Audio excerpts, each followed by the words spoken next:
Without further ado, I'll move straight on to the first item. Apologies for absence, please. We don't have any apologies this No morning. apologies. Right, very good. Everybody present. Very good.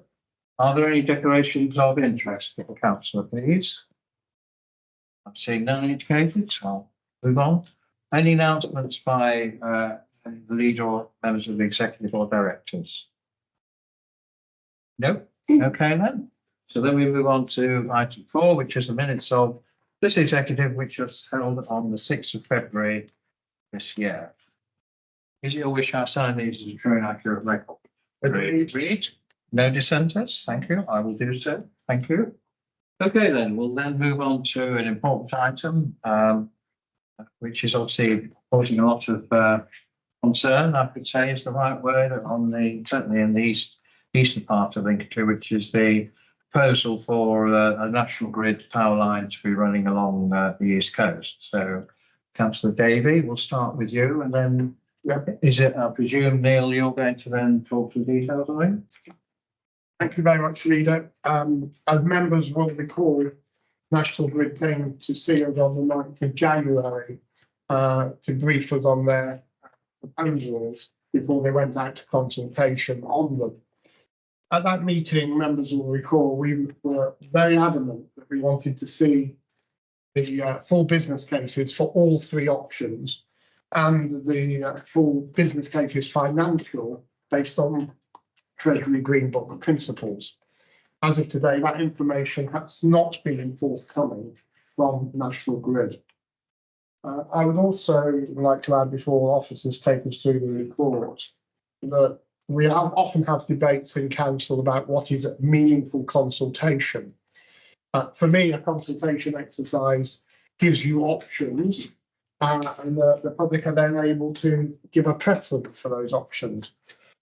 The consultation exercise that's been underway has essentially ruled out 2 of those options, making it clear that pylons are the option that is preferred and they are the cheapest option. I don't think there is any kind of understanding by National Grid about the impact and scale of the impact that this proposal will have, not just on people living nearby to the pylons, but also on the agricultural sector, the tourism sector, and the harm to the character of the county. Members are very aware that Lincolnshire's attractiveness for visitors and investors and for people who live here is very much the big open skies and the landscapes.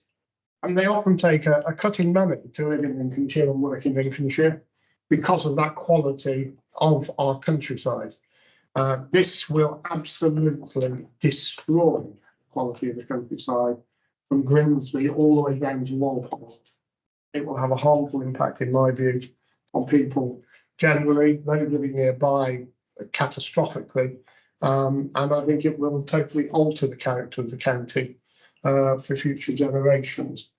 And just finally, before I hand over, in relation to consultation, National Grid have also advised us that they intend to start consulting on a further scheme, which is the giant subsea cable from Scotland, which will then come on shore either at Featherthorpe or Anderley.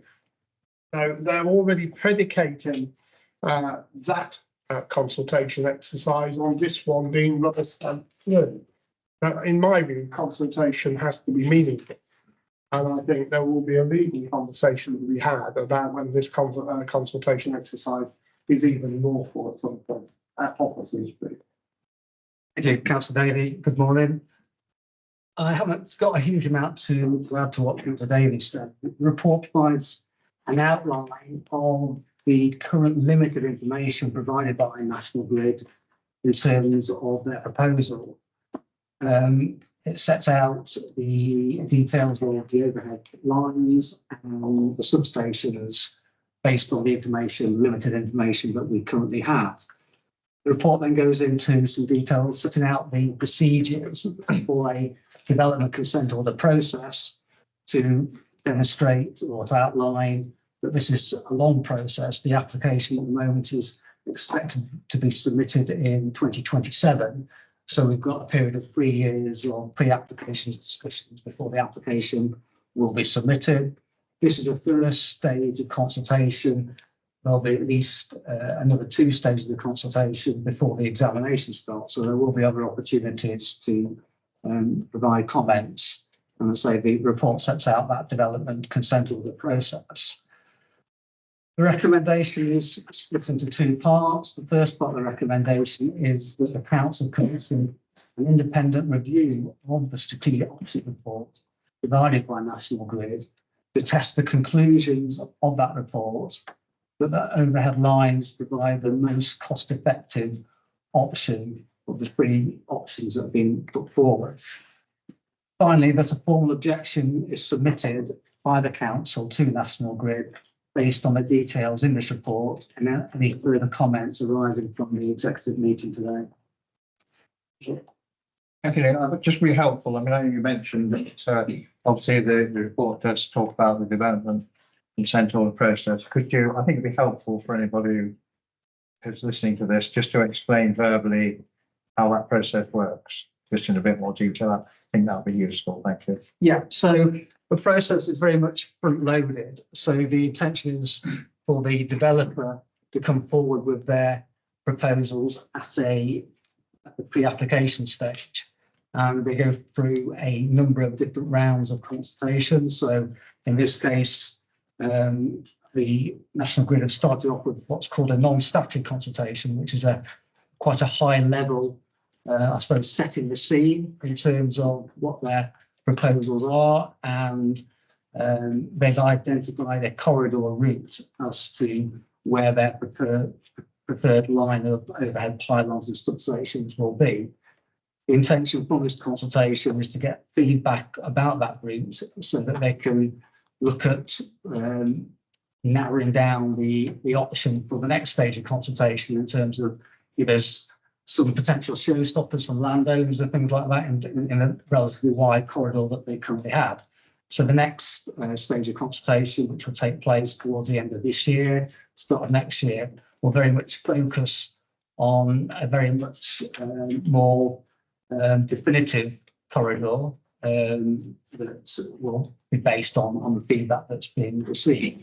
Also, during this year, we'll be undertaking surveys of the natural environment, the historic environment, and that information will be included in the next round of consultation to give, let's say, further information about the project and its impact on the natural and historic environment. So there'll be a period of 6 weeks for what's called statutory consultation, which will take place in 2025. And following on from that consultation, the developer will look to basically have more information about the details that need to be included in their application and their environmental statements that will need to be submitted with the application to the Secretary of State, which is handled by the Planning Inspectorate. So at the moment, their timeline is that application will be submitted in 2027. And then there'll be a period of a 6-month examination where interested parties can register to take part in the examination. So that means parish councils, action groups, and obviously the county council as a host authority will be an important part of that examination. That'll be in front of a team of examiners who are appointed by the Planning Inspectorate, and they have a 6-month period of examination, and then following the examination, they prepare their report to the Secretary of State. They have 3 months to prepare that report, and then the Secretary of State has 3 months to make a decision. So from submission of the application to the decision, we're talking about 12 months. So we're looking at the decision on our current timetable, 2028. Okay, that's very helpful. Thank you. So coming back to Councillor Davies' point, just in terms of they're consulting on their preferred option. Obviously, there are. I mean, as we know, there is we've got to get the power from the country. It's got to get the power from the wind farms in the North Sea here. So there is obviously a national need to deliver that. But I suppose the question is, there are other options, and and what tests have there been? They're just dismissing the fact that the cable could go on the seabed, as it has done from Scotland. And frankly, so I just in terms, Andy, of process, I mean, as part of this sort of development of their ideas, have they already ruled out the seabed? I'm just trying to think in terms of what the council can practically do to come up with a more sensible option, because frankly, they're saying it costs 4 times as much to put it on the seabed. They're saying that would be a quarter of the cost of putting 420 50 metre high steel pylons all the way down the coast. And they're telling us that that is actually cheaper than putting it on the seabed. Bluntly, I don't believe them. And I just need to know where we stand.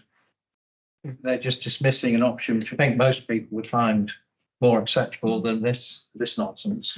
So Andy, I don't know where in the process, is that door still open, or is that a separate door we've got to investigate? Yes. So the second part of the recommendation that's in the report is around the issue of giving us the capacity to actually review their strategic options. That involves a level of technical appraisal you don't necessarily have the in-house skills to deal with. What Neil was making is that as the application process proceeds, we get more and more of the environmental historical information, which is our bread and butter in terms of assessing that in terms of its direct impact. The point that the developer has got to is to have jumped to that conclusion that the onshore pylon solution is the most appropriate solution. You'll be aware that there are the counties in Norfolk and Suffolk are already in a similar position of objecting and responding to this. There's a high level of concern that the wider implications haven't been properly considered, and therefore it is appropriate for us to actually be able to make that initial challenge to the assumptions that have been made to move forward this proposal. How that gets received by National Grid as the developer would need to follow through. But I know that Councillor Davey is liaising closely with a number of MPs in terms of actually a concerted attempt to actually pull this together in a joined up way. Given that there are other proposals that have already come on line, and there are other proposals that are more likely to take an undersea route, there's the opportunity to look at whether the economies of scale are being looked at in the round, or whether it's been looked at by one scheme at a time. Therefore, probably one scheme at a time, you probably would come to the conclusions that National Grid have come to. If there's a more joined up approach to that, then possibly there is a different way that this could be approached.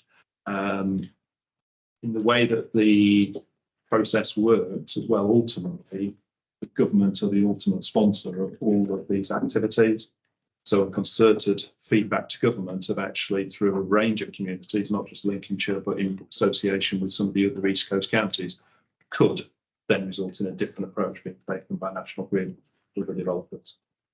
Okay, but in terms of, they say it's cheaper or it's 4 times more expensive, they say, well, is there some evidence they're basing these calculations on? There are a number of queries, concerns about the validity of those figures and whether they're comparing like with like in terms of how they've reached some of those conclusions, which again is why some additional technical and expertise in this area would enable us to be in a much sounder position in terms of responding to that and reacting to that and being able to challenge from a position of strength. Okay, comments, questions then, please. Councillor Davis. Thank you. I mean, I'll start by saying I think energy security is something we should be supporting. On principle, I went into the meeting that was in this room, wasn't it, when they presented to us, with an open mind, because it's clear that we need to do something about energy security. There's an issue, particularly on the east coast of Lincolnshire, getting power to our communities to do things like electric cars, build houses, before you get onto all the other kind of industrial issues. The bit that I found, well, the two things I found really considering this, executive being kind of iterated, felt that for Scotland and other areas of the country it was inappropriate to build pylons and they needed to be either underground or on the seabed. That didn't seem to bother them here. But almost the biggest kick in the teeth was there was no actual benefit to any of the energy issues. You know, the panel sat opposite where I'm sat now. And as soon as I got posed the question, okay, so we can get electric cars up and running, there was a lot of shuffling and uncomfortable faces. And it's clear that we are not going to benefit from this at all. And while there is a national strategic benefit, there's no local benefit. And that seems to have been missed out. And I don't really know why you know, if you're building a housing estate, you think about the community benefit, don't you? That seems to have almost been ignored here. And I just wonder whether around is that to be expected? You would have thought they would have thought a bit more about that. Yeah, can't disagree with any of those sort of observations, but it is effectively just a route of moving electricity from point A to point B to deal with what are perceived to be the greater demands in another part of the country. The ability to plug in and go and get some local benefit, you would have thought might have formed part and parcel of the strategic consideration. No doubt be lots of technical reasons they will argue for that. But again, it's that whole issue of like national energy security is important, some local benefit in terms of mitigation from the impact that a proposal actually has. I think one of the things which, again, probably doesn't come out fully at this moment in time, the substations that are being proposed are just the high-level substations that are required. And there may be other infrastructure that once this part of the development is actually consented, may then flow from it. So there may be a double whammy in that respect. So in that regard, yes, if you're not getting local benefits, why bring it above ground? Why not look more fully at the full cost analysis in relation to actually going underground, whether that's on land, which we know there are other facilities that have already been delivered on land. That's it. I'm happy to support the proposals as for.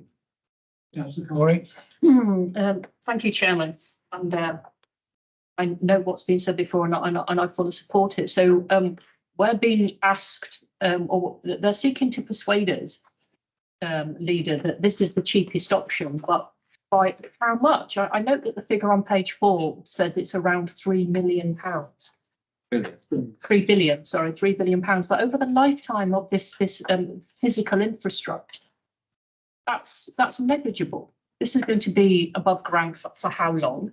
But the social and financial impact on the communities that we serve will be huge. And that's the cost that we as a county council and our district partners are going to pick up. So why should we take that disbenefit?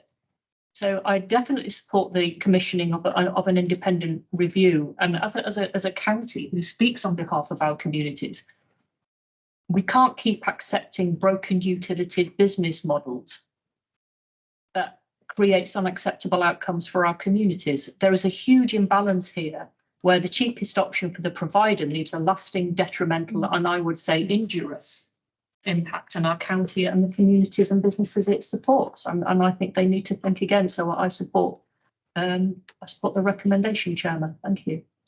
Thank you. Councillor Burkett? Thank you. Yeah, I definitely support it. I've got 5 parishes of mine that it's going through. I was at a meeting on Friday with Matt Warman. He held a meeting at Croft, and that small Croft village hall was absolutely heaving.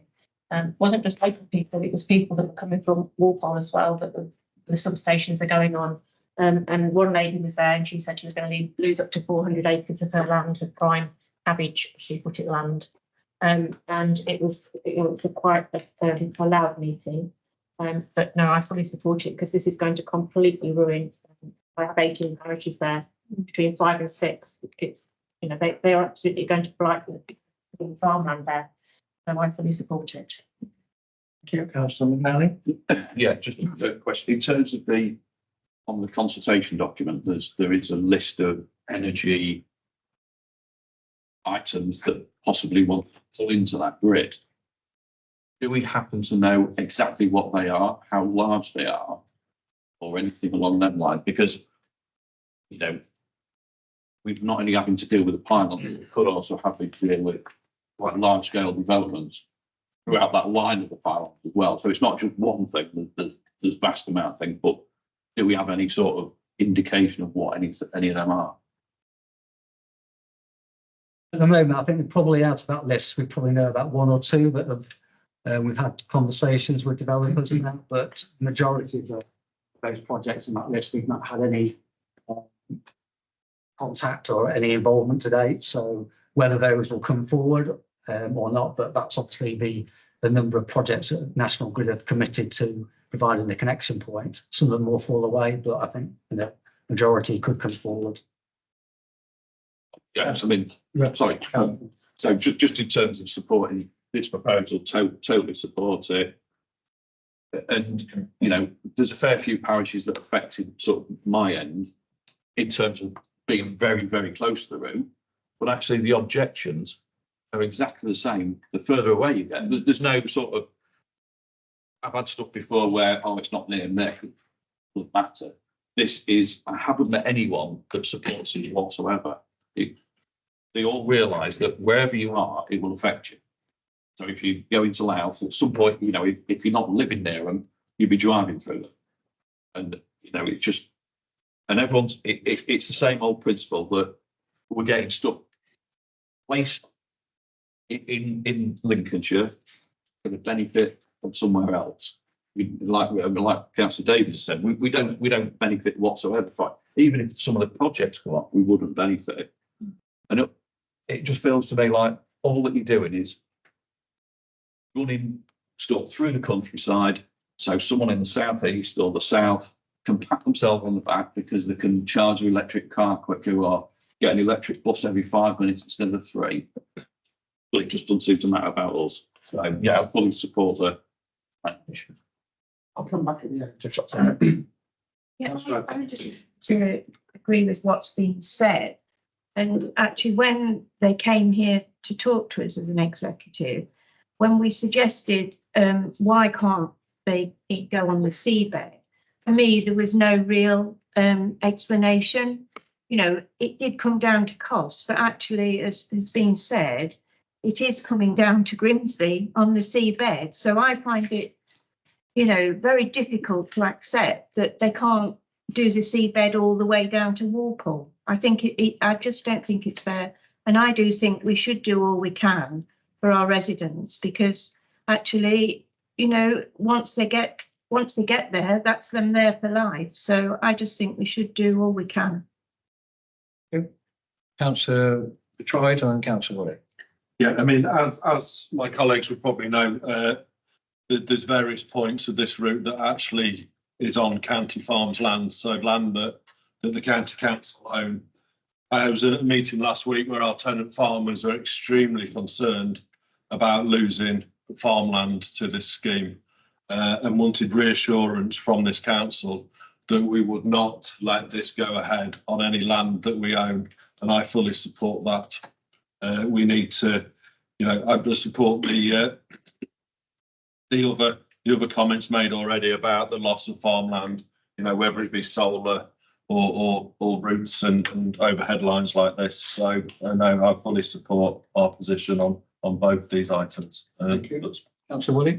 Very much an extension on what Councillor Boothroyd has just said, that having come from a farming background where pylons have been part of a field, I think the bit that really bothers me, and especially with the size of this application, is it is not just the area of land underneath the sanctions or whatever you want to call them. There's a huge loss of productive land, and what is under those pylons cannot be used for anything else. That's the problem. So it's not just that bit, it's the extension all the way around as well. I very quickly would say, you know, we have something called areas of natural beauty, and it's really difficult to understand that these are going to enhance our county. They are ugly, nasty pieces of infrastructure. There is absolutely no reason at the moment why they shouldn't be on the seabed out of sight. Thank you. And in terms of obviously what National Grid have produced, is there any sort of evidence? I mean, some technical question here, I suppose, is they've narrowed down the proposed corridor, haven't they?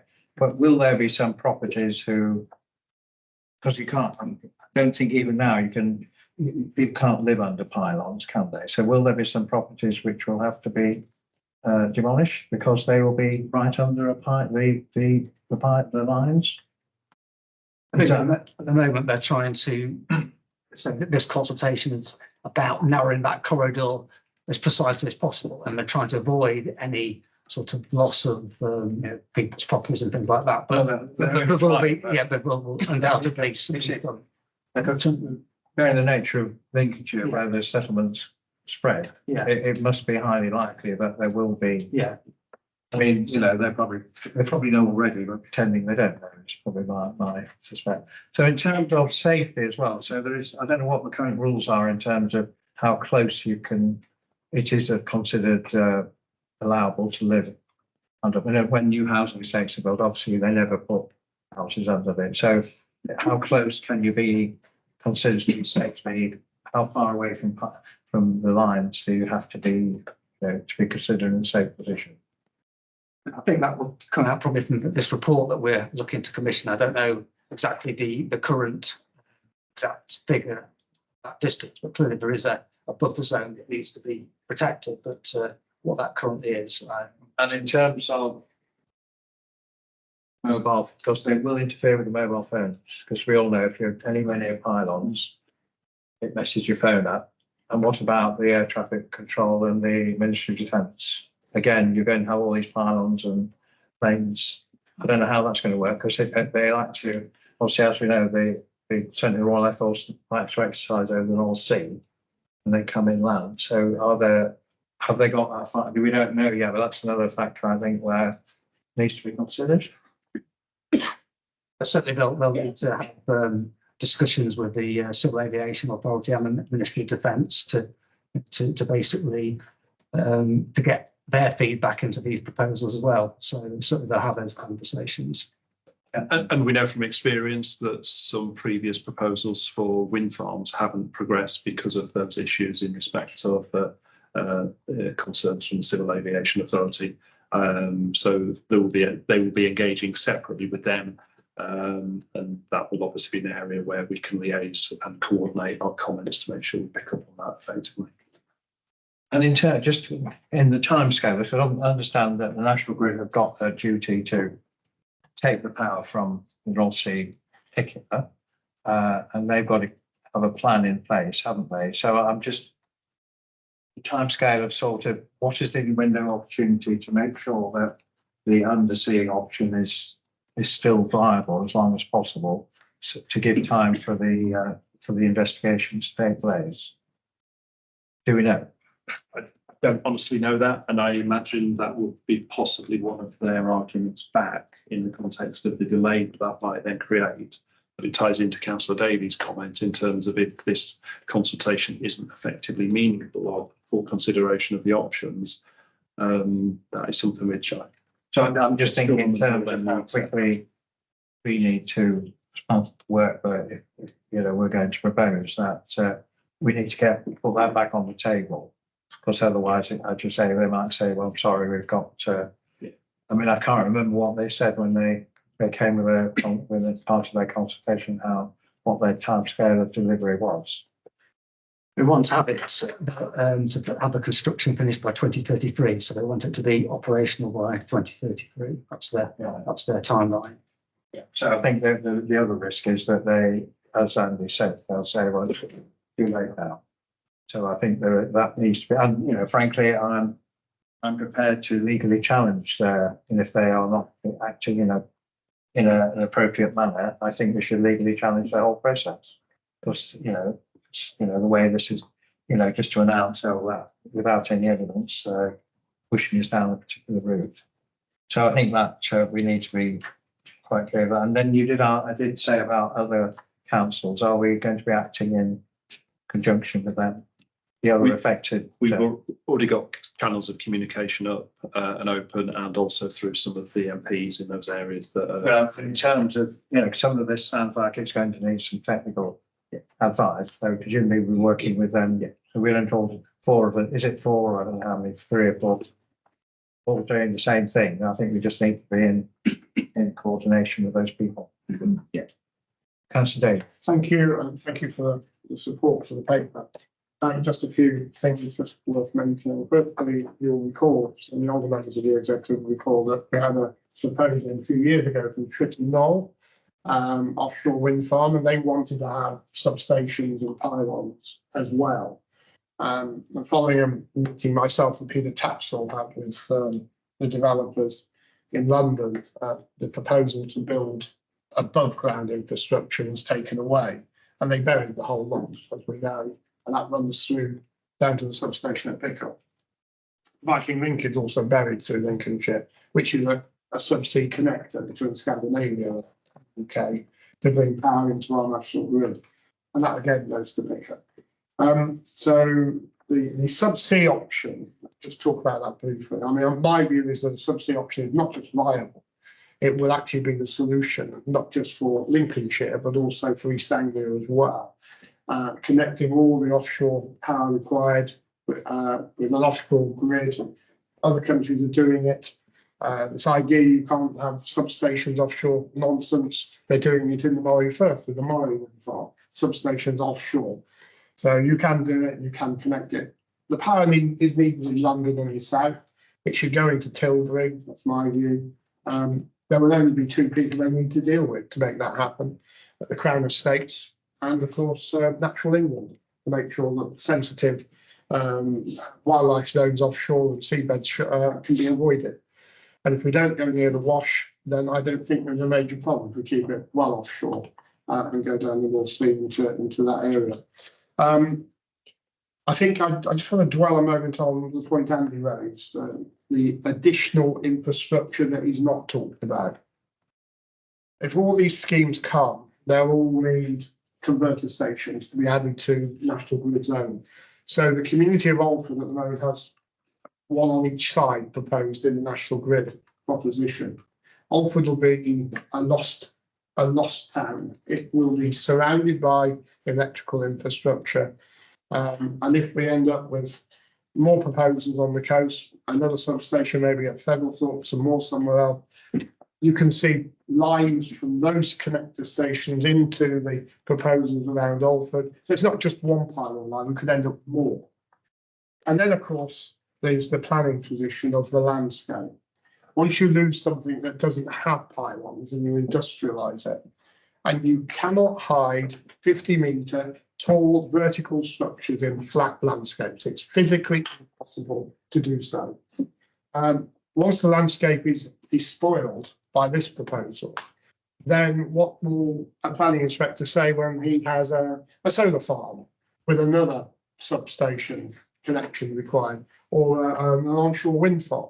They'll say, well, the landscape doesn't have any value because it's already industrialised. Therefore, we have to consent it. So you can see a position with the entire eastern side of Lincolnshire on our best agricultural land towards the south could be lost, not just lost for one generation, lost permanently. And for Lincolnshire's people, we need to really be firm about this. This is about communities. It is about people who've chosen to live here, invest here, been here for generations in some cases, who are going to see their place of rest, their place of work, their place of peace destroyed by this proposal. And we need to stand up for it. And we really need to be very clear. This proposal is part of the failure of government energy policy going back 20 years. The regulator does not regulate. No one actually stands up for the consumers. And what we're going to end up doing is building more and more and more renewable generation because it's intermittent. So they have to overcompensate, and that puts more pressure in terms of doing things like the grid proposal. So, we need to be aware. This is the beginning of the fight, and we're going to have to fight hard if we're going to protect Lincolnshire for future generations. Thanks, Chairman. Thank you very much. So, just for clarity, whether we talk about the sea cable, we're on seabed. Seabed. It's laid on the seabed. So I just cannot believe the figures there. Doesn't make any sense. They'll probably be fair to, and I wouldn't want to be unfair to National Grid. They'll probably need a series of cables. But what you do is you have the offshore grid, you'll pull the cables into one channel and take all the cables down one avenue down to the connection. I mean, I agree, and it's actually coming from Grimsby down to, you don't have to go anywhere near the Wash. It's a great line. If you could transport all the onshore wind power from Scotland into a proposed connection point in Lincolnshire via a seabed cable, it is totally ridiculous to say you can't do it with this proposal. Okay, right. Well, thank you for that. Oh, yes, Councillor It McFarlane. was just some clarity on what one of the points raised earlier with 100 kVA transmission lines. The bit of research I've done is 100 metres safe zone from them. So that's a 200 metre line through the countryside.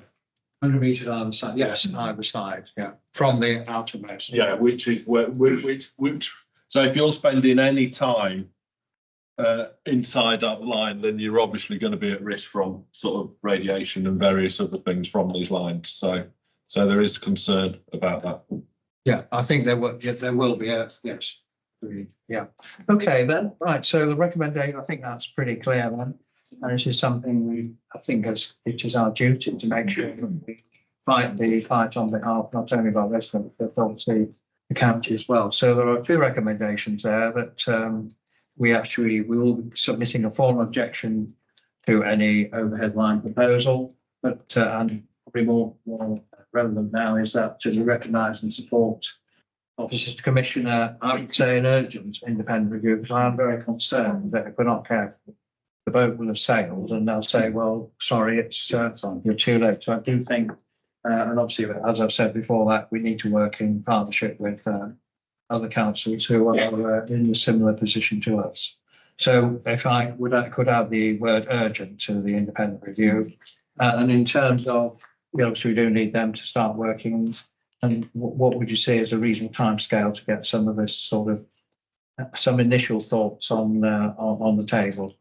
Obviously, the highly technical step will take longer, won't it? Yeah, I'm aware that Essex, Norfolk and Norfolk councils commissioned an independent review, and I've got the contact details for the person who they've used, so I can speak to them in the first sort of instance to see what sort of time scale that they can work to do a similar report for us, and whether that would be what we're looking for. So I can start that dialogue very, very quickly.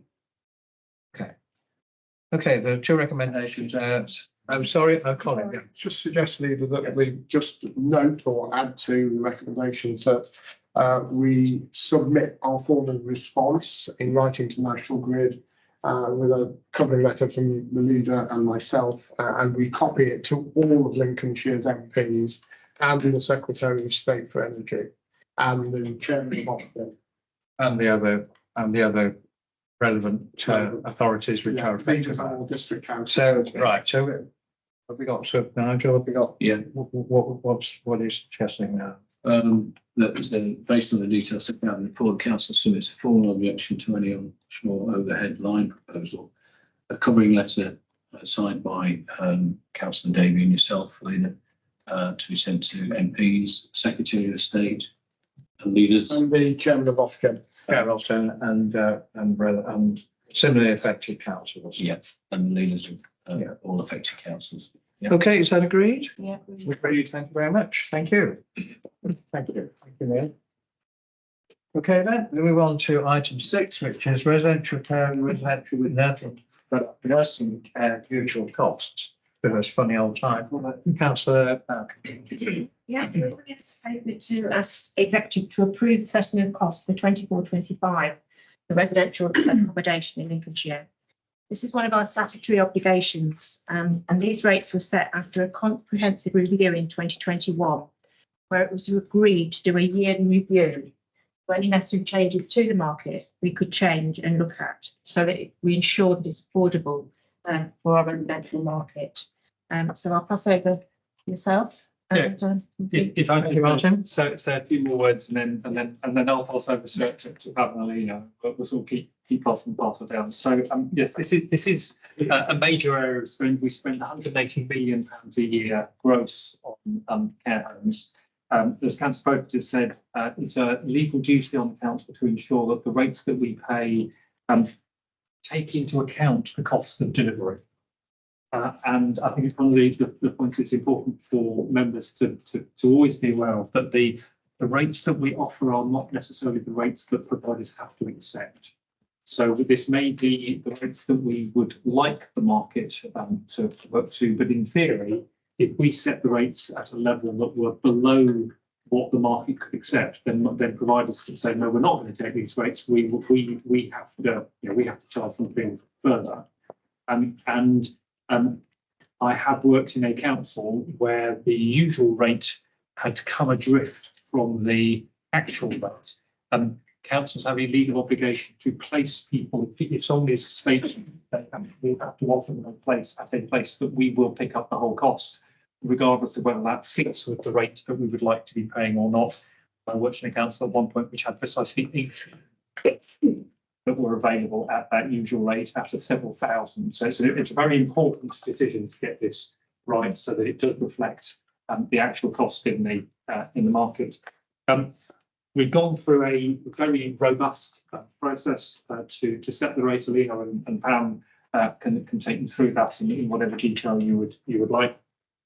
I think I just wanted to flag a couple of aspects to this. The first is that not only is it really important to providers what the rate is that they get paid, it is really important for them to know what that rate is going to be well in advance. We're asking you to make a decision today for rates that will come into effect in April. So that's in only 3 and a bit weeks' time, which clearly is not much notice for the market. Again, there are quite a few councils across the country where they won't set the rates until May or June. And so providers often find themselves having to provide care, not knowing how much they're going to get paid for it, and being a business and trying to deliver a service when you don't know how much you're going to get paid for that rate, for that service is quite tricky. Clearly, the formal decision can't be made until the council's budget has been set, which obviously happened a few days ago. However, the process that we've adopted has been very carefully designed to give as much warning as possible of at least broadly what the rate would be. So we engaged with the market some months ago to give them a sense of this was the process that we'd be going through. These were the factors that we would be taking into account. And we were able to consult with the market on likely rates. And therefore, providers for some months have known pretty much what the rates will be from the beginning of April. And while it is a decision now to set those precise rates, providers have known for some time, and they're able to plan their business on the basis that it'll be near enough this month. And I think that makes a big difference to the ability of providers to operate efficiently and effectively.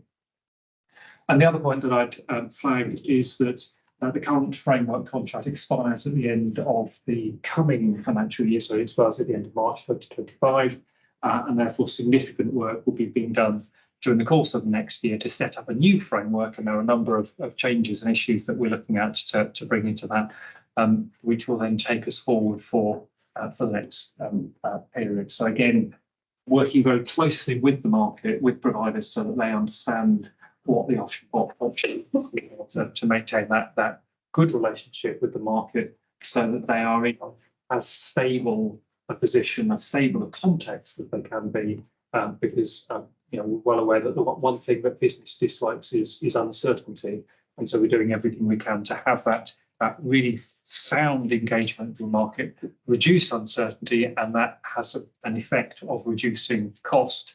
And Lincolnshire has some of the lowest fee rates in the country. And that is a reflection in part of the very solid work that's done by the team. So hopefully, having not stolen every bit of thunder from Pamela, I'll hand over for any details there.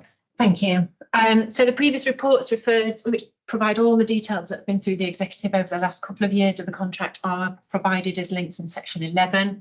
The changes to the rate structures that have been implemented over those years following the market assessment, which have been funded through the Market Sustainability and Improvement Grant, which was part of the adult social care reforms, are proposed to continue into 24-25 following the announced continuation of that grant funding for a further year.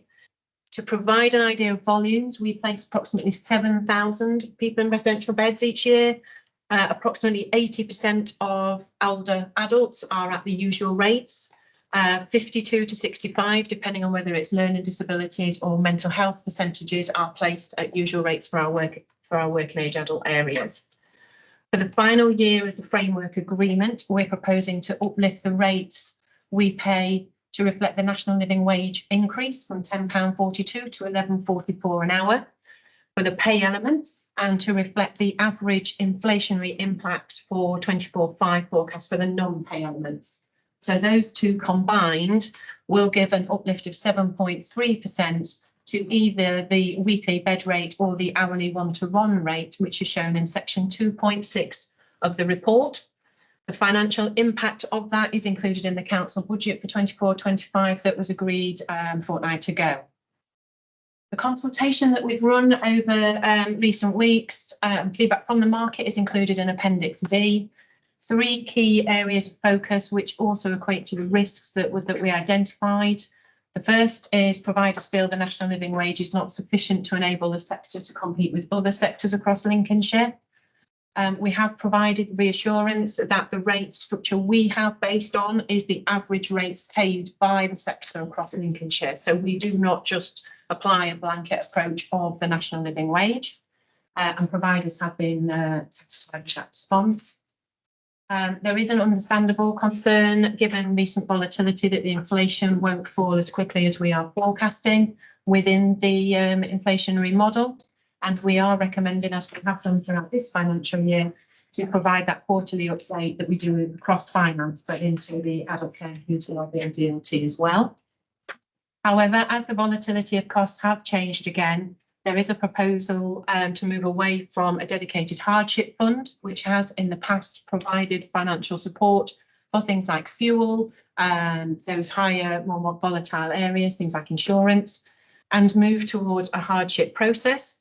We have had a hardship process in place before, pre-pandemic, and this provides an open book assessment completed between the council and the provider, where we'll consider financial viability of the provider, which looks at cash flow, the reserves they hold as a home and as a group, and the available capacity across Lincolnshire for the services that LCC needs to provide. Any financial support provided through that route will be time limited, with a recovery plan agreed between both parties and which encourages future sustainability of the home. The third element, which was queried, is the fairness of the council's expectations that a third-party top-up value is set by providers at the outset of the contract period.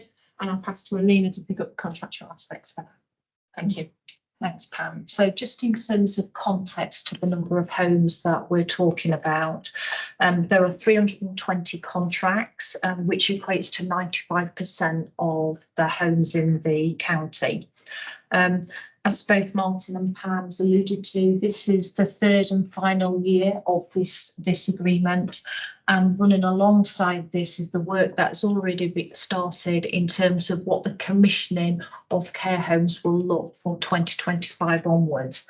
That includes the strategy and what demand we want for the future, as well as the rate modelling, but also one of the areas that was represented through the consultation in respect to third-party top-ups. So there are 2 risks.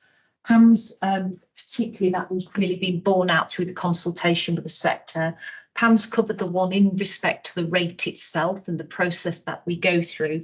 The second relates to top-ups. So providers at the outset of the contract set their rate. That's really important to note. They set their rate, and anything over that rate, anything over and above what the council's usual cost has to be met by a third party.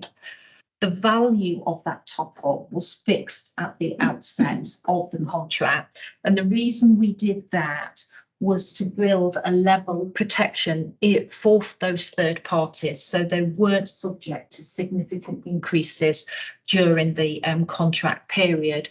So the representation made through the consultation was providers were not able to understand what the rate would be in, for example, this year. So whilst providers could not foresee what that increase was in terms of the council's usual rate, they are protected against the uncertainty of the council rates by the fact that the total price is all automatically applied. So the differential is always maintained. So this appropriately balances the risk for providers, for the residents, but also for the council.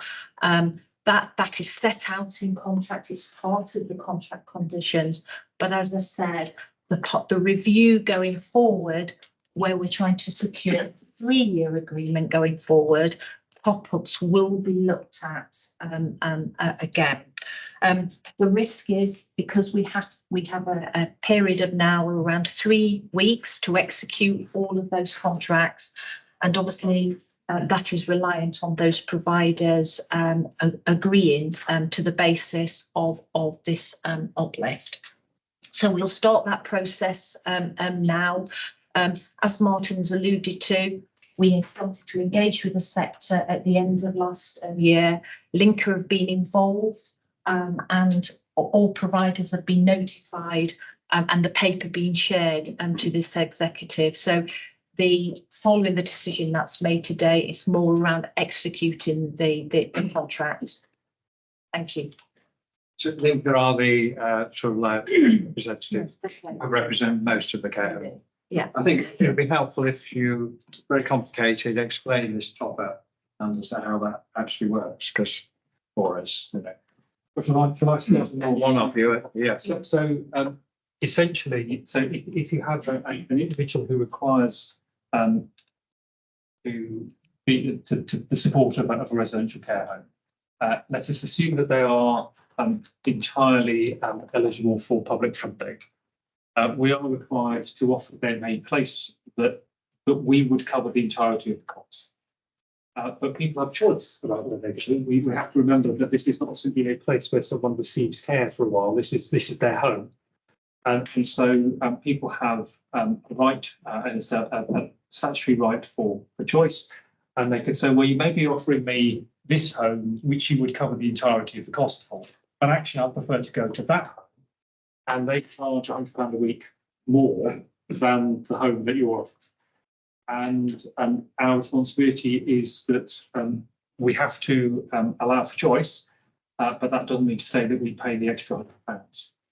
And so if there is that situation where essentially the individual's choice is they want to go to a home which is more expensive than one that would be perfectly adequate, that the council would pay the full price for, then they or a third party need to pay that difference. And so that's where the top up.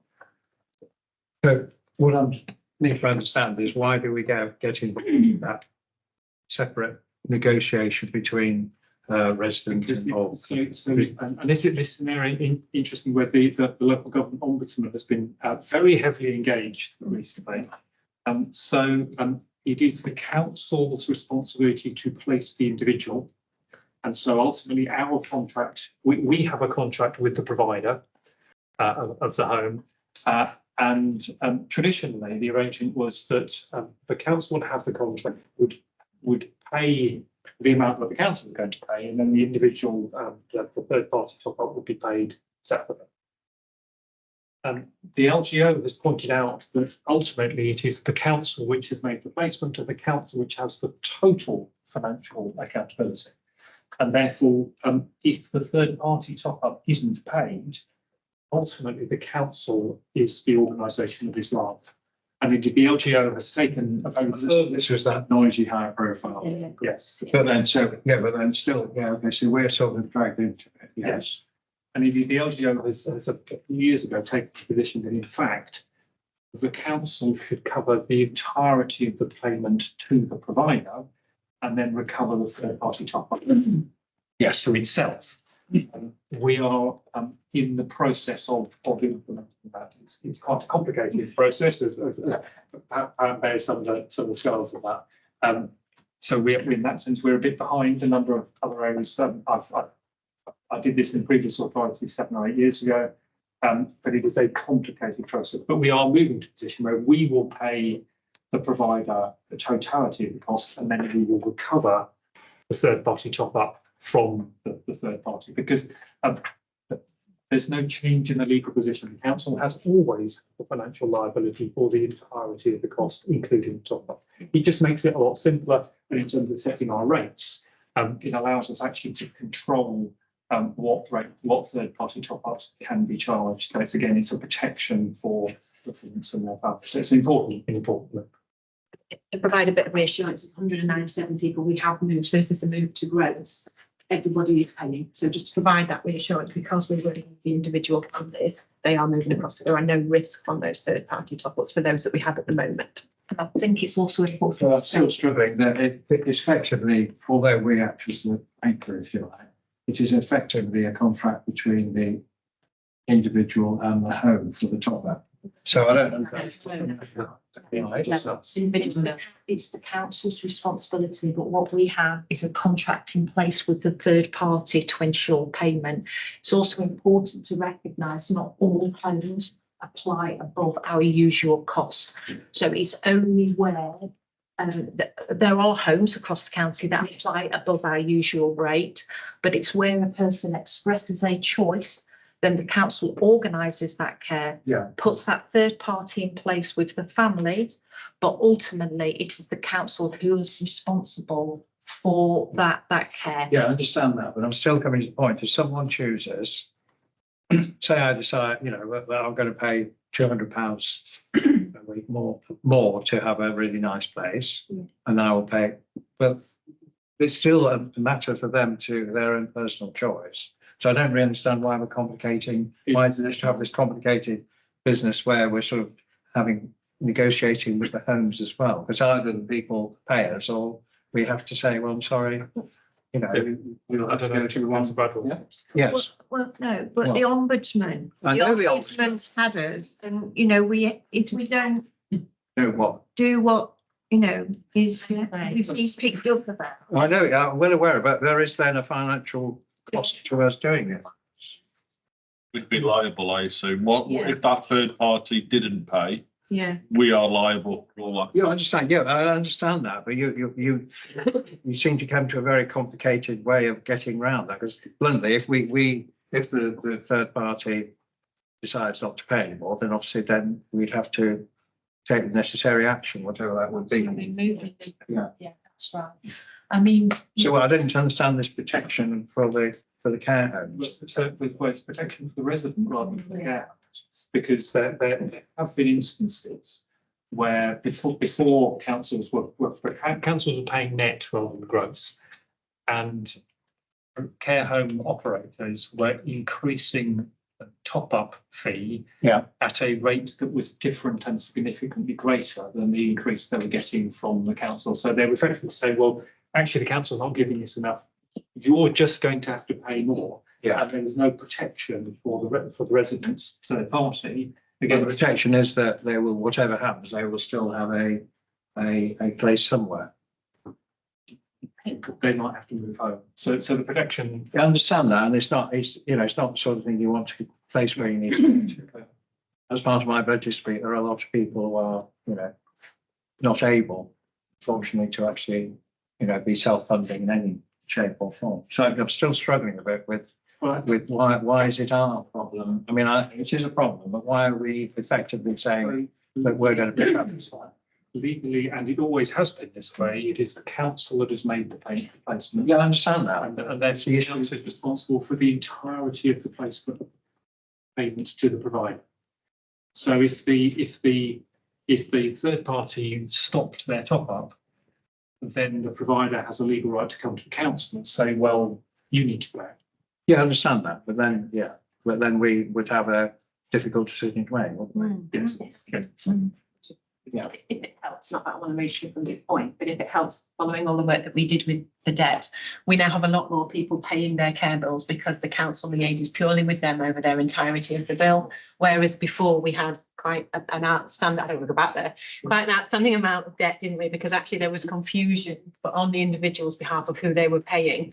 Now it's really simple. We have a contractual framework, we have a third party contract, and we have one bill between the family and the care home, and the debt is continuing to come down. So it does make it, although it sounds a lot of administration, it's a lot less than if there was the confusion back to where we were about 2 years ago. We can't set providers' rates. They will say that's the price to go into their home. That is our contract. It's the council's contract with that individual. But because we have a rate that we pay up to, where it's over and above that, that is when the third party comes in. So, that relationship with that provider sits with the council. We're ultimately responsible for that. But what we try to do is to build in those processes where it's over and above. We are actually effectively saying to the care homes, you can only, increase your top up by what we decide. That's. So if, from a commercial point of view, they're saying, our council, you're actually interfering with our business model. So, you know, there will be a cost because obviously they will then have their base rates up. It's got to be a cost. They had an opportunity to put that rate in when the contract was set 2 years ago, and the contract sets out on the basis those uplifts would be applied. And that's what effectively what we pay. So there's always that difference in terms of what we pay and what the third party would pay in terms of making up the total cost. So there's always a differential between that. Councillor Stokes, halfway. Comments, I mean, unfortunately, Councillor Hartley can't be with us, but you have had a conversation with him, haven't you? I have. So on the 28th of February, the Adults and Community Wellbeing Scrutiny Committee strongly supported the 7 recommendations to the executive, and the committee congratulated the team involved in the detailed work on the calculation of proposed rates, and believed that proposals overall represented a fair price for the services. The committee also welcomed the hardship process as a mechanism to support residential care homes in financial difficulty. And in the year ahead, the final year of the current contractual framework, the committee looked forward to an in-depth review of the existing framework and requested a further item on its agenda later in the year as part of the procurement arrangements on how the new framework was developing. Thank you very much for that. Questions, comments now? I would like to know the difference between a hardship fund and a hardship process. Well, I think the hardship process is good and it really helps. On the one hand, it, you know, where those care homes are in difficulty. And I think in the past, particularly with COVID, it worked really well, didn't it? And was an efficient way of helping the sector without, you know, huge extra terms of money. So what's the difference? Fund, we set aside a specific amount of money to help with fuel. So home care providers, we set aside 400,000 to pay price per mile. We didn't want to fill it into the rates because we were building a excessive hike at the time that would have been in a baseline that then we would have struggled to get back out again through the negotiation process. So we set specific money aside for insurance, energy and fuel. We are now not suggesting that, so there is no set money aside. There is a process in place where we would go through with each individual home based on their financial viability that they state in their accounts. So we will not go to all commission providers and say, here is a fund to help with A, B or C. It is, if you are going to struggle potentially through financial loss, then you approach us and you open the books up, and then there will be a decision by each individual home. Okay, that sounds sense. And that's the link with the work going forward in terms of what is adult care's strategy in terms of where it wants to commission, how much it wants to commission, what the demand is, because it's not sustainable to maintain this kind of approach across a very rural county, particularly when we're developing more and more services into people's homes rather than into long-term care. Thank you. Councillor McNally. I mean, the paper's absolutely fine and everything else. I'm sort of half curious on the equality impact analysis, where it's got the service users by age band. And there's quite a high, you know, quite a big difference between the female and male on the users. But then when you get to 65 plus, it's a bit like most of the males are not with us anymore, shall we say. I mean, you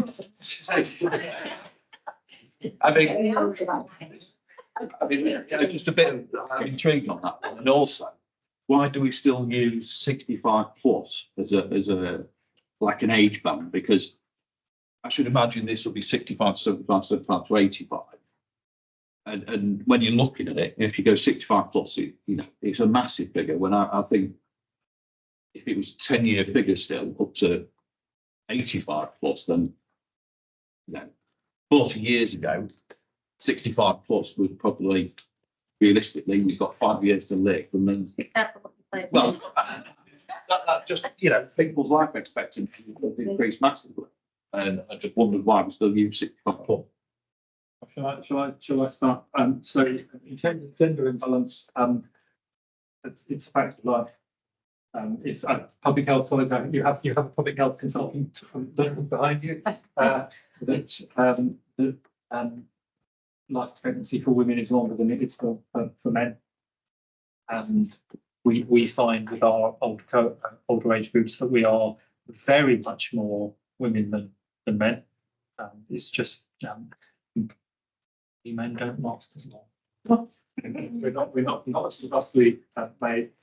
If we were to do we could easily enough do the division of people by age cohort, beyond 65. I think I'm right in saying that more than 20% of the people in residential care are over the age of 25. It is very, very skewed to the old elderly. And so I think, once you pass the age of about 85, your chances of being in residential care, I think about sort of 50%. But that's where that is. So it would be, obviously we know exactly how old everyone is in that. So it would be easy to do that if that were to be.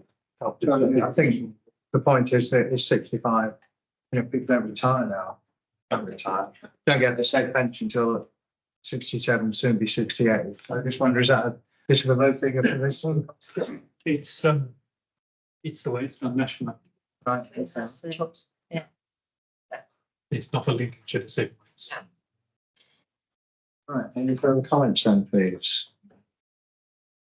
Okay, recommendations there on page 15 and 16, 1 to 7, as Councillor Stokes just said, are those recommendations agreed? Agreed. Thank you. Any abstentions or dissent?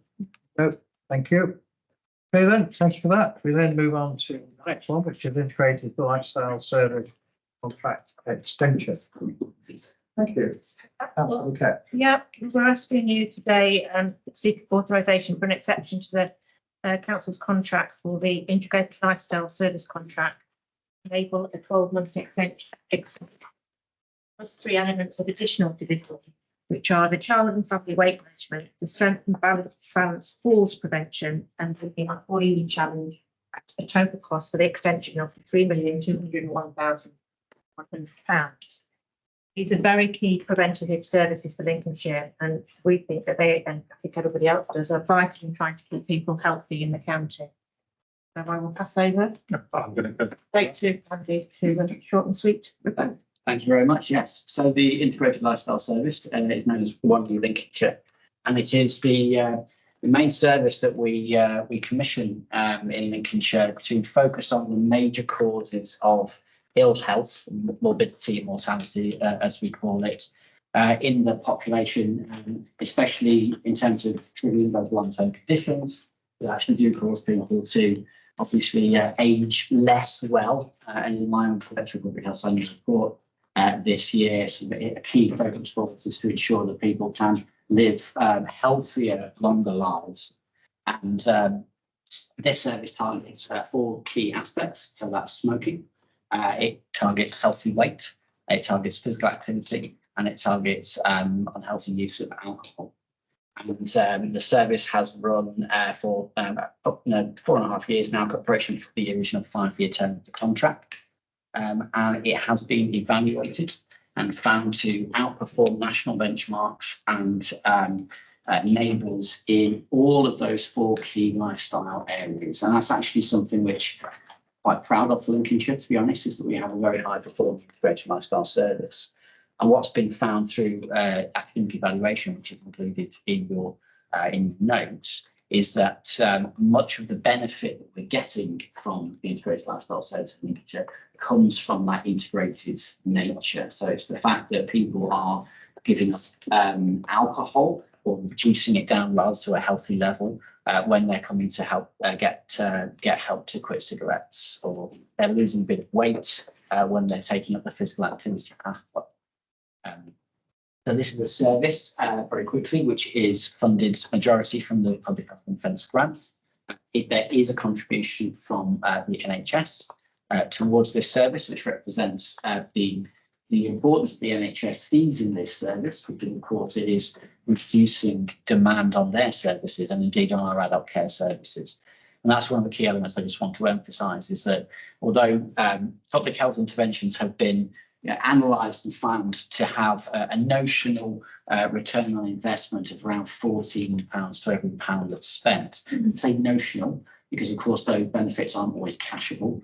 That will be demand reduction in the future, and that demand, through population growth, etc., may turn up anyway in different forms. But very importantly, if you didn't have that, you would expect to see demand on your services, on our services and NHS services, growing at a higher rate anyway. So this is a service which is expected and anticipated, given the high performance that we've seen, to be offsetting demand, reducing demands in Lincolnshire, and as I say, overall evaluated. There are a few other elements which we have added to the service. This is based on changing understanding of need in Lincolnshire and understanding gaps, especially as we develop the integrated care system with NHS partners. And these are service elements which, again, because they're provided, generally speaking, work very well with, we've been very happy to take to that provider, and that's a child and family weight component. That's quite an innovative approach to making sure that if children are identified as being overweight when they're away in primary school, that there is an option that's fun, engaging, and supports them and their parents to actually be able to live in a healthy way. We also have strength and balance falls prevention component. This is about helping people who may be in care homes, or certainly are elderly, who are struggling to move around. And actually, the evidence is very clear that you can prevent falls, which obviously are a key trigger, deterioration and frailty in older age, if you help people just stay active, be able to sort of practice their balance, get up and go, and actually our early evidence from that's quite a new innovation, shows that is starting to work. And we have the Employee Challenge, which is a healthy lifestyle program for our staff and indeed for NHS partners as well. All of this is in the context, though, of the wider integrated care system development. And we know that our partners in the NHS are reviewing and looking at how they want to tackle the issue of prevention, because prevention is better than cure. And in the round, we are working with them as part of the new Prevention and Health Inequalities Executive Group that's just been set up with Derek Ward, obviously, and John Turner, to make sure that we have a system-wide approach to prevention. That will involve some reconsideration of the balance of payments that the NHS are looking to invest in prevention. And as such, I feel it's very appropriate to take an additional year's contract to enable us to finish those discussions. And hopefully, my hope, obviously, recommission the integrated lifestyle service with an improved offer that can do more and actually be more targeted to the people that need the most help. So that's the proposal before you today, to extend for 12 months so that we can then recommission a service which is right-sized for Lincolnshire, builds on the excellent work that I think has been done so far, and puts us in good stead for delivering something out to sort of 2030 and beyond, really. So, thank you, Andy. Thank you. Councillor Stokes, please. Yes, thank you, Leader. So on the 28th of February, the Adults and Community Wellbeing Scrutiny supported the 5 recommendations that's on page 57 of your documents today. The committee has agreed to make several comments. These comments are not directly relevant to the proposal before the executive on the 5th of March, as they are initial views on the development of the future contract, which will be effective from the 1st of July 2025. These initial comments were reconsidered by the committee in October 24, when the committee is due to consider a further report on procurement arrangements for the integrated lifestyle contract. Would you like me to go through those 6? Yes, I think that'd be helpful. So these comments are as follows. So number 1, the committee welcomes the inclusion of a pilot child and family weight management service into the contract, which starts in July 22, and would strongly support and develop this element continuing in the future contract, supporting children to be healthy, benefits to parents and the wider family also. The second one was the committee supports the retention of this self-referral route into the future contract, along with GP referrals. This should be linked to promotion on the website, potentially be referring to the Wellbeing Service brand, and the importance of harnessing and developing the motivation of individuals accessing the services. The committee also sees the benefit of the contract review, considering the treatment pathways in detail, and in future recognises the importance of rationalisation and flexibility. This may be pilot services being included by contract variations, for example, as a result of future remedies, NHS weight loss treatments. The third one is existing service provision is offered in 19 locations, which the committee supports. A similar geographical distribution would be the committee's preference for the new contract. Allied to this, the importance of all activities offered by individuals and local organisations in local venues, for example, village and community halls, is also stressed as a means of supporting increased exercise activity throughout the county. These recreational activities in turn provide social benefits and employment opportunities, and the committee suggests that start-up funding be explored. The fourth comment was the committee is mindful that extra funding could be useful in supporting the development of services justified by an evidence base, which demonstrates that public health interventions are almost always cost-saving. It is possible that there could be a requirement for extra funding be directed to public health activity as part of the shift away from funding the treatment of historic NHS services to the funding of services supporting prevention. The fifth one is the committee acknowledges the importance of the employee challenge aimed at Lincolnshire County Council and associated NHS staff. This modest investment is believed to be cost effective and value for money, and the committee requests that consideration be given to developing an offer for other employers in Lincolnshire so that their staff could also benefit, say through the Greater Lincolnshire Enterprise Partnership. And the sixth comment was the committee welcomes the deep dive overview of the service so that any gaps or overlaps with other providers can be examined. During the meeting, the committee did request further information with regards to expansion of data on table 2.5, 2.6, and the proportion of self-referred as well, which you'll have in more documents. So those obviously were debated at the Scrutiny and Trust, I believe. Questions, comments, then, please? Yes. Obviously, I actually think this is a good programme for families. I'm thinking about families actually, but it is for single people as well. And I know often I've spoken to Andy about young people, and because I just think sometimes young people aren't that active in their home, and parents don't actually probably encourage that. Going out playing sport or swimming or something like that, or perhaps can't afford for the children to do that. So I do think this is, it is a really good contract. I think it goes across adults and children, which it should. And I'm really pleased to see, what it has done, but hopefully going forward, be picking up probably other things that we can do as well. Thank you, Councillor Woolley. Thank you, Leader. Fully supportive of the proposal. I think what we've got to recognise is that we've got something that is not going to change things overnight, that it's a slow burn, that we've got to reinforce all of those messages and those and the support to others. And I think the important bit is the lifestyle connection, that it's rather than having each issue in splendid isolation, it's often the case that, as Andy has said, that smoking and drinking, for example, go together. And so it's really important that we continue to make sure that we're dealing with both things. As Councillor Bradwell has also said, that we can deal, if we deal with children, but we don't deal with the parents, or the other way around, we've got to look at it as a family service, and that way that we really then can make some big inroads. So, as I say, very supportive of the continuation. Councillor McNally. Just on the obesity one, 67% of adults in the county are classified as overweight.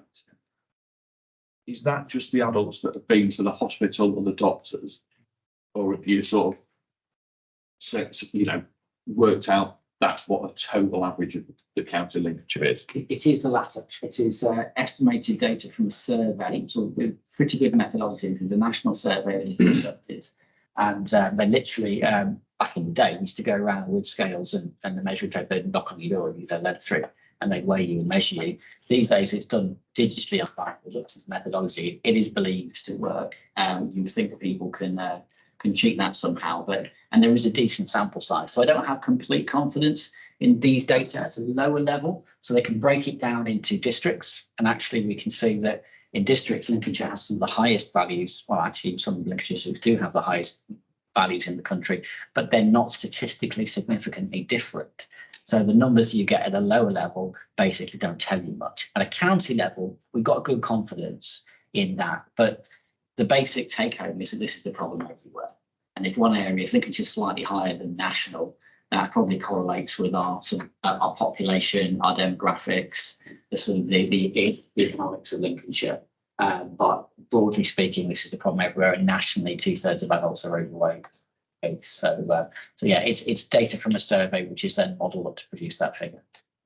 And the other one is the reception age children overweight and obese. While we're referring them to somewhere else, what does the schools actually do? I can come in, or Heather can. Well, schools offer healthy meals, so they don't. We've really over the last few years we have a healthy hot lunch, but obviously, and they do exercise in school as well. But actually, it is about when they're home, perhaps is where they don't healthy meals and that and the other. But I don't know whether Heather wants to come in, but it is very difficult to actually say we can solve the problem, because we can't. We can actually only advise and parents and that. But also there's a children's centre should go. Yeah, so schools have there's a very strict kind of criteria to the meals that schools could serve in primary school. And then free hot school meals are provided from reception through to year 2 now. But parents don't have to take that up, and children can opt out and bring a different meal instead. They do physical education, so they are engaged in sport with it every week within the curriculum. But again, it's about how you build in that every day, and it's about developing opportunities outside of school as well as in school. So schools are working hard on this as well, but it's about how this program's about how do you get families to see it? So how do you get the weekends and the after school activities to be adding impact to that as well? Thank you. Anybody else? Obviously, just on page 63 there's weight management, just talked about this, Councillor Bardwell, 7,600 outcomes. That's people, is it? Different 7,000 to go people? It will be in the individual pathway, yes. What you'll see is that across the different pathways, some of those. So, and how many people in Lincolnshire do we think are obese? Yeah, it is, well, in terms of Lincolnshire, it's 70% of the population are overweight. Well, I say obese, shall I say? Obese, it's low. So 7,000 is a good number, but yes, it's not in terms of the problem. No, absolutely. This is still sort of affecting the edges of the problem. Fundamentally, this is against the problem nationally. This isn't unique to Lincolnshire. Yeah, it is as you look in this, there is a massive, and it's not just it's the young people now, isn't it? Which is the bigger worry. Yeah, who are can have problems. So just in terms of, I think it's a really good programme. It does work, and obviously during the commissioning review, contract's been in place nearly 5 years. So we'll support the extra year to get the extent, look at it holistically, if you like. What was happening during the rest of the contract then? So the question is, what have you done before, bluntly? Yeah. The contract's managed on a very regular basis. We have a very regular engagement with the provider. What in terms of that monitoring of their performance has been monitored throughout the contract term. Their performance, as you can see from the paper, has increased year on year. But the commission exercise has already begun. That project is already underway in terms of reviewing the current service and the additional elements that have come in. Those pilot aspects are also one of the reasons why we need that extra time to make sure that they can be reflected in the recommissioning as well, because some of those we haven't had the outcomes from those that we need yet to be able to inform what happens next. Well, what I'm saying is, fine, you need to bring it all together, but could that have been done earlier? Is the blood question. No, because they were the pilot, didn't they? They haven't been going long enough to get the evidence, and it all needs to come together to get the NHS funding, because we obviously want more funding of. I think the other thing, Leader, is that it's more recently that I think the Integrated Care Board say that they want to invest more in Okay. prevention. I think that's the big issue that's changed. No, that sounds very reasonable. Okay. Okay, so moving on to recommendations on page 57. There are 5 there. So are all those in favour of the recommendations, please indicate. It's agreed. Thank you very much. Thank you for that. Thank you. Actually, right, we move on to money matters now. So revenue budget on report. Is it straight to Michelle or is Andrew going to have a little Fine, I just want to show it yourself, settled. So, obviously, two quarter three once reports. Typically, these generally tend to show modest changes between quarter two on the journey to year end. I just thought I'd reflect as well. Obviously, all eyes on the budget statement tomorrow. With the chancellors putting in place and the impacts that will have on the public finances. We've been tracking that regularly. As part of our recent budget discussions as well. And I think the news coming out this morning from the look of it looks to be a main announcement. It's a 2% reduction in the national insurance rate, which based on the discussions that have been had recently was the measures potentially on the public spending envelope to pay for that. So we'll get all eyes on the detail of that and can report back on that in future meetings. Yeah, I mean, obviously the national press balance the books and keep the OBR content. I think there is a view that there will be more savings required for non-protected departments in future. Absolutely, yeah. Which means us really. Yeah. Particularly discussion about productivity within the public sector, which links to the debate that we had last month, I think, around the new requirement that we'll have to submit these productivity plans later on in the summer. So definite drive towards that. Yeah. Michelle. Okay, so moving to quarter three revenue budget monitoring report. So the report forecasts an underspend against our budget for the current year of 11.9 million. And the table at paragraph 110 shows the breakdown of that between an underspend in service budgets of 4.5 million, 4.4 million underspending in the budgets and 2.8 million in additional funding. This is a movement of 2.3 million from what we reported in quarter two. And the movement is primarily due to a further increase in the income around CROs in place and energy budget underspends in place on resources. Paragraph 114 just sets out a risk on school transport, which we've talked about through the year. You'll recall that we set aside a contingency of 9.4 million when we set the budget for this year because there was some uncertainty around what the pressures would be on that budget. We're expecting to fully use that contingency with some pressures on that as well. So we'll look to offset our spends elsewhere within the service. We've reported an unspend on other budgets, which is around the allocation of our pay and pension inflation budget. So that's created a small unspend there. And the funding was greater than anticipated on our business rates pool and other grant income. The report also sets out our planned drawdown of £10.8 million development fund, which has been discussed by the executive. So just whether we've got any questions around what's Any questions, please? No, and obviously, like in the radio here on the councils are basically trying to find savings when, extra savings, although we have with savings built into this budget. So I think we're in a much happier place than many of our contemporaries. So the recommendation then, unless anybody's got any comments, that's pretty straightforward, is that we, it's there on page 172. We know the position and we don't believe at this stage there's any corrective action. And obviously when we get to the outturn, which obviously the year financial ends at the end of this month, and obviously then there'll be discussion about what the final position is. Okay, is that agreed? All agreed? Thank you. Oh, I do. Adam, I'm so sorry. And you're so busy doing somebody else. Yeah, exactly. I don't even do my own committee. Yes, sorry. Yes. I do beg your pardon. To be fair, Michelle has covered a couple of bits that we brought up as well. So last week, the Overview and Scrutiny Management Board considered this report and unanimously supported the report's recommendations to the executive. Some key points from the debate included members expressed difficulty in working out the total spend on adult social care and understanding the Better Care Funds role. Officers referring to the report explained that the net spend was 243 million with an additional 61 million directly attributable to the Better Care Fund. And the gross spend, including care contributions and grants, was estimated at 323 million. Furthermore, officers acknowledged the wider joint health and local authority spend contributing to the Better Care Fund and took action to provide more detailed information in due course.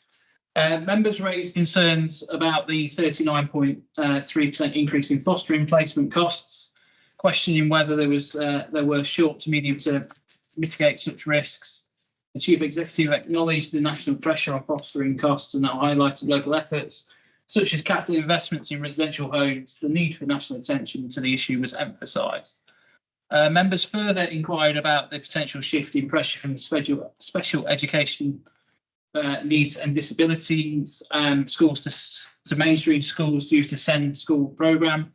The Chief Executive addressed the increase in the EHCPs, emphasising Lincolnshire's investments in special schools, the risk of parents seeking legal action leading to an increase in EHCPs, and the need for potential national reforms were also acknowledged. Clarification was sought on the 2.8 million underspend in highways related to the traffic regulation orders and street lighting energy. Officers explained that the TRO income was generated from fines to utility companies for roadworks on the highway network that were unplanned or lacked authorisation and permitting, and emphasised that this income, as well as the energy cost savings, contributed to the underspend. Members inquired about the potential overspend in homeschool transport, asking for an estimate of this, and officers confirmed they were still working through the figures, but acknowledged this was a significant concern on the radar. And lastly, the revenue, regarding the revenue funded capital investment, officers further clarified that the 11.9 million was in addition to the existing project budgets, not inclusive of them. Thank you very much. Are there no comments? Then I think that's all pretty clear, and the comments were addressed at the meeting. And it is complicated, adult care funding, DCF and you name it, self-funded. Okay, so once again, all those in favour of the recommendation, please indicate. Sorry to make you do that tonight. My apologies.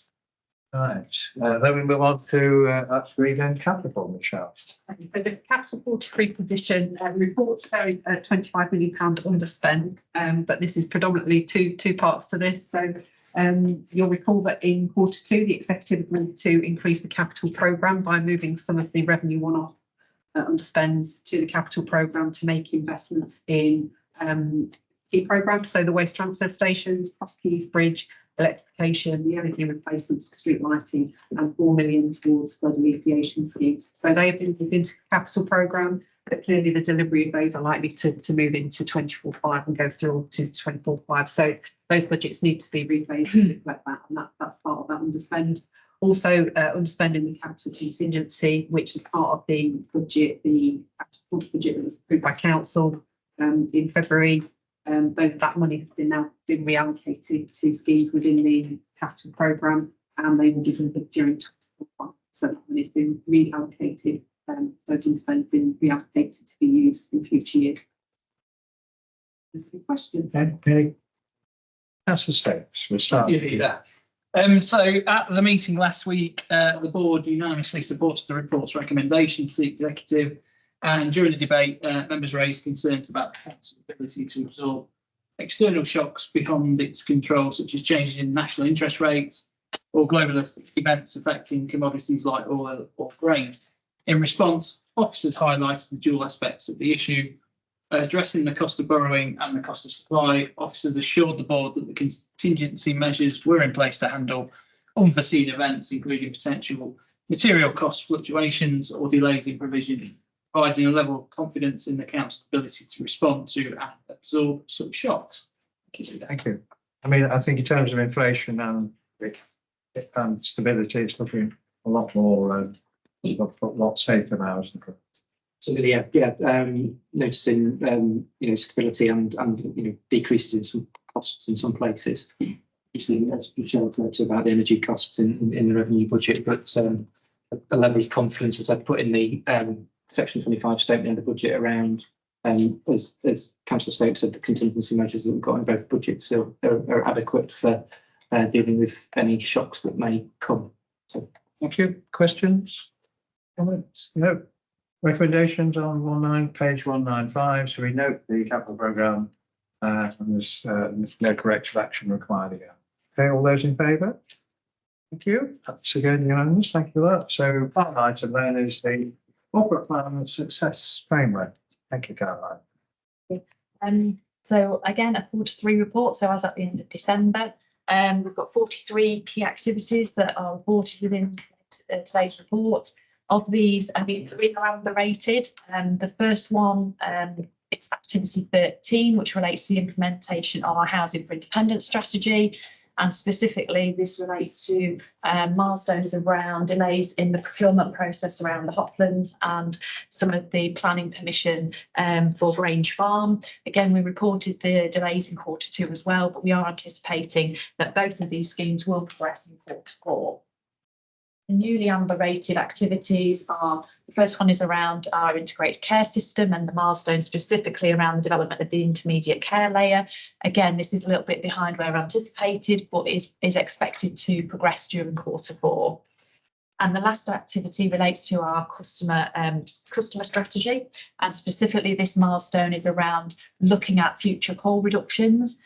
We have delayed some of that and deferred some of the reporting around this in terms of enabling a fuller understanding of the impact of the AI bot that we currently have, the XGMP, and looking at how this is deferring calls, and we need a little bit longer to actually determine what those future call reductions could be.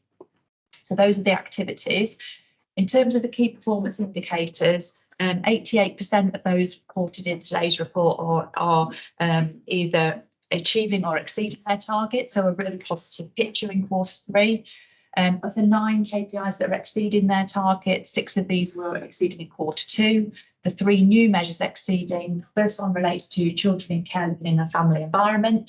You'll remember that earlier in the year we re-profiled this measure to remove the unaccompanied asylum seeking young people, so that this target, so this measure was not being adversely impacted by that group of children, young people, and that's enabled us to exceed our target. The second measure is around eligible 2-year-olds who are in receipt of their early years entitlement. Again, a really positive picture and seeing the impact of the outreach support work that's being undertaken. And the final measure exceeding this quarter is the number of businesses supported. So we've seen an additional 819 businesses supported in Q3, enabling us to exceed the target. There are 13 measures that are achieving their target and that we're also achieving in Q2, so I won't detail those. But in terms of the 3 measures that aren't achieving their target in Q3, 2 of these were also not achieving in Q2, so you'll be familiar around the national recycling rate. Obviously, we have a summary within the report covering all of the recycling measures. The second measure relates to adult carers supported in the last 12 months. Again, a measure we've discussed at length previously, and we've, as previously discussed, we were looking at that measure and that target as part of the 24-25 refresh to make sure that the new contract with the Lincolnshire Carer Service, that the measure accurately reflects the target for that service. And then the third measure relates to recycling at household waste recycling centres. Again, it's dropped slightly in Q3 from 74.9% to 72.9% against our target of 75%. This slight reduction can be attributed to seasonal variations associated with the reduction in green waste that is presented at recycling centres. You'll recall that we have some contextual measures within the framework, so those measures where we don't set an ambition or a target, but on the recommendation of the Executive Director, we bring them through into the summary report. The first measures relate to volunteering, so a really positive picture around the number of voluntary and community groups that are supported and people who are supported to access volunteering opportunities. We've seen a really positive increase on the same period last year. We launched a new IT platform was launched in January way to access volunteering opportunities, and we've already seen over 100 host volunteers sign up to the site. This is increasing the visibility of those volunteering opportunities, and we're hoping to see those a continued increase in people accessing those opportunities. The overall highway score is also brought into the summary report. Really positive to show that there's been excellent performance in the water. This is an average score across 5 key areas within highways. A score of over 80% is classed as very good and means that we are keeping the requirements of our partners on track. So a positive picture. We've also included the number of people visiting the Lincolnshire website. Again, really positive, not only to see that we've maintained the number of, or the percentage of the number of people accessing the site, but actually what we're seeing is a conversion and an increase in conversion. So people who are coming onto the site and then clicking through to either booking an activity or accessing further information. So seeing a really positive picture there. And then finally, we have included flooding incidents investigated, given the continuous focus obviously on recent storm events, and obviously seeing that continued increase in Section 19 reports, with 239 ongoing in Q3, and obviously expecting that to continue to increase as that comes through. Any question? Thank you, Leader. So last week we discussed this report and unanimously supported the report's recommendations to the executive. Some key points from the debate included members inquired about the percentage of disabled adults employed. Data was not immediately available, but there was a commitment to consult with the Assistant Director in Adult Care, provide a comparative analysis and suggestions for improvements. It was further. Has that happened? That's been sent through. That's been sent through. Thank you. Okay. It was further clarified that the data referred to adults with disabilities open to adult social care services. They are individuals known to and receiving support from the authority, not just those known to the council. Members raised concern about limited space in recycling centres and proposed a reuse centre similar to the Seagull Recycling Centre in Skegness, which operates in the model of recycle and reuse of items with great success in the past. The Executive Director of Place acknowledged the idea and expressed interest in discussing the logistics further. Members inquired about the inclusion of public sector volunteer managers in the recently launched Linkage Volunteer Managers Network. An action was taken to confirm whether LVMN included public sector managers. Further information would be shared in due course. Concerns were raised about the delayed progress of extra care housing projects. The Chief Executive acknowledged the challenges in identifying partners, securing agreements, and addressing planning issues. It was made for the process to be expedited and for ways and opportunities for streamlining to be explored. Members inquired about the potential financial impact of separate food waste collection. The Executive Director of Place explained the uncertainty regarding new funding and reassured that the Waste Partnership review all relevant issues before final decisions were made, and clarification was sought on potential financial burdens resulting from the Environment Act. The Executive Director of Place expressed optimism that the Environment Act was anticipated to ultimately have a positive impact, potentially creating extra capacity and relieving pressure on existing waste systems. Thank you. Thank you. So I think 3 items I picked up there. First one, the Seagull Centre at Skegness, which I've never heard of it. No, we used. I think we used to support it years ago. And I think it specialised in things like ex ovens and old second-hand ovens. Yeah. But yeah, on your behalf, that Andy gave positive noise. Yeah. Well, hopefully all people that. You look at it. No. There should be one opening in July, August time at Tatshall. A reuse centre. So. Okay. Councillor Bradwell will be skip jumping. And the head of waste is going to come. Usually it's going to be on Betty. They're not very near Skegness, is it? Oh no. So, but it's just to trial it out, see how it goes. Oh, right. Oh, sorry. Okay. So that one will be open up in Tatshall. So as a trial, yeah, see if it actually works, if there's room, people wanting the stuff, etc., etc. It's like an exchange sort of setup. it'll be just people, some of the staff will be picking some of the better stuff out. putting Yeah, it in, and then you can come along you can and come along, buy it for whatever amount it is. like a glorified brick. Yeah. Well, yeah, we'll see what happens. Yeah. Out the back door. Stop. Okay, well, I mean, yes, I mean, I think that potentially is sensible, could be. I mean, there are concerns about, you know, things happening, but I often feel when you take something and you think, well, rather than it go through a recycling process, somebody might just want to. Yeah, I mean, they do it at northeast links. I think a lot of the sort of people buy the stuff, but actually the money's donated to sort of the local sort of charity things. I think over the years, I think they've got about £250,000 on it, which they haven't had themselves, but they managed to give it away to local causes. Okay. Yep, thank you. Right. Extra care then. Shall I cover that? Will I cover the question? Wendy, yeah, sorry. So when, Debbie covered for you.